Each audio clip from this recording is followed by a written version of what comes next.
মানুষ কেন বলে মোদের নারীর নিজস্ব নাই কিছু। আমি তো দেখি জগৎ চলে নারীর পিছু পিছু। বাপের ঘরের লক্ষ্মী আমি, স্বামীর ঘরে অন্নপূর্ণা, ছেলের ঘরের জননী আমি, আমি ছাড়া সংসার অসম্পূর্ণা। আমার থেকে আপন করতে আর কি কেউ পারে? বাপের ঘরকে ছেড়ে এসেও পরকে বাঁধি ঘরে। গোত্র থেকে গোত্রান্তর যদিও আমি হই, তবু আমি জননী রূপে সকল দুঃখ সই। ভারত মাতা সেও নারী, নারী জগৎধাত্রী। নারী হলো এ জগতের সবার জন্মদাত্রী।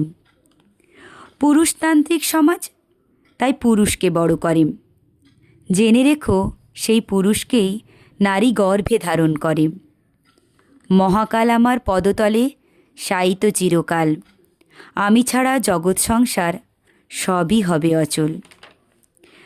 আজ নারী দিবস, তাই পৃথিবীর সমস্ত নারীদের জানাই শুভ নারী দিবসের শুভেচ্ছা। মেয়েরা যেন সমাজে স্বাধীনভাবে চলাফেরা করতে পারে, নির্ভীক হয়ে আর অসীম শক্তি নিয়ে এগিয়ে যেতে পারে, আর সমাজকে আরও অনেক দূর এগিয়ে নিয়ে যেতে পারে।